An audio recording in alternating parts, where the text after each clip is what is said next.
अस्सलामुअलैकुम। इधर वीवो कुछ नया करने जा रहा है। वीवो V20 के नाम से एक फ़ोन आने वाला है। ये बेसिकली इंडोनेशिया के अंदर लॉन्च होने जा रहा है और एक आध मंथ के अंदर ही पाकिस्तान में भी मिलेगा। जैसे वीवो V19 इंडोनेशिया के अंदर पिछली दफ़ा गया था और उसके 1 या 2 मंथ के बाद ऑलमोस्ट पाकिस्तान में मिल गया था। तो ऑफिशियली इंडोनेशिया के अंदर वीवो V20 फ़ोन लॉन्च होने जा रहा है, जो कि अमेजिंग किस्म का चिपसेट आपको इसमें मिलेगा। 5G वाला 765G वाला चिपसेट आपको मिलेगा इसमें। और साथ में एक और गुड न्यूज़ है आपके लिए कि X सीरीज़ भी उधर लॉन्च होने जा रही है, Vivo X50 सीरीज़, जिसमें गिम्बल OIS की सपोर्ट आपको मिलती है। तो ये गिम्बल जिम्बल जो भी है, अगर आपको ये कैमरे चाहिए तो ये वाले फ़ोन पाकिस्तान में भी बहुत जल्द आ सकते हैं, यानी कि 2020 में आपको देखने को मिलेंगे। ऑलमोस्ट अक्टूबर के लास्ट में आपको इसकी आने की खबरें आना स्टार्ट हो जाएंगी, बल्कि 1 या 1.5 मंथ इसका लग सकता है आने में X50 सीरीज़ को भी। लेकिन उससे पहले ये V20 वाली सीरीज़ आ सकती है, जिसमें आपको 2 मॉडल मिल सकते हैं। Vivo V19 की तरह एक प्रो होगा और एक SE इसका लाइट वर्जन भी आने वाला है। तो आज मैं आपको बताने वाला हूँ सिर्फ Vivo V20 के बारे में, क्योंकि इसमें चिपसेट आपको पहली दफ़ा Vivo ने अच्छा दिया है और प्राइस भी मुझे लगता है ये काफ़ी तगड़ी रखेगा। अगर हम इसकी प्रीवियस सीरीज़ को देखें तो इसकी क्या एक्सपेक्टेड प्राइस आपको मिलेगी, सबसे पहले हम स्पेसिफिकेशन देख लेते हैं। इसमें आपको सुपर एमोलेड का डिस्प्ले मिलता है, 1080 पिक्सल फुल HD रेजोल्यूशन वाला 6.44 इंच का।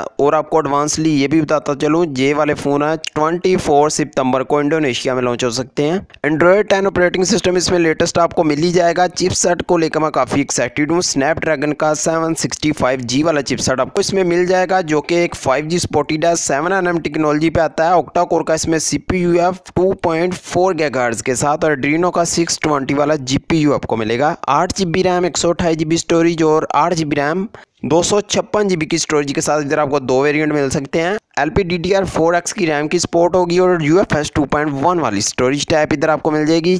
बैक पे आपको ट्रिपल कैमरा सेटअप मिलता है, जो डिज़ाइन के लिहाज से आपको Vivo X50 जैसे मिलेगा, लेकिन ये गिम्बल हुई है इसकी सपोर्ट के बगैर है, और ना इसमें आपको OIS की सपोर्ट मिलेगी। 64 मेगापिक्सल का मेन लेंस है, 8 मेगापिक्सल का अल्ट्रा वाइड कैमरा, 2 का डेप्थ सेंसर इसमें मिल जाएगा, 4K वीडियो रिकॉर्डिंग का ऑप्शन भी है, EIS की सपोर्ट आपको मिल जाती है। यानी कि अगर आप वीडियो बनाते हैं दौड़ते हुए तो आपको झटके जो फील होंगे वो इसमें रिकॉर्डेड होंगे। अगर आप इसको X50 वाली सीरीज से कंपेयर करते हैं, उसकी निस्बत काफ़ी ज़्यादा इसमें आपको शेकनेस देखने को मिलेगी। 44 मेगापिक्सल के साथ डुअल सेल्फी इस दफ़ा इन्होंने दी है, साथ में 8 मेगापिक्सल का ultra wide camera. Fingerprint scanner display के अंदर ही आपको मिल जाएगा। बैक इसकी क्लीन है, जिधर आपको डेफिनेटली फिंगरप्रिंट स्कैनर डिस्प्ले में ही मिलेगा, क्योंकि सुपर एमोलेड का डिस्प्ले भी है। 4500 mAh की बैटरी और 33 वाट की फास्ट चार्जिंग है।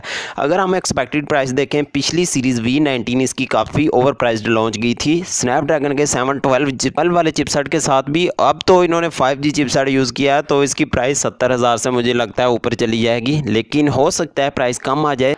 अगर ये फ़ोन 60,000 से 65,000 की रेंज में आए तो वैल्यू फॉर मनी होगा फ़ोन, और जितना जल्दी आए उतना ये ठीक रहेगा, क्योंकि इस वाले चिपसेट के साथ आपको पाकिस्तान में फ़ोन पहले से मिल रहा है OnePlus Nord के नाम से, जो कि ऑलमोस्ट आपको 80,000 से ऊपर देखने को मिलती है जिसकी प्राइस।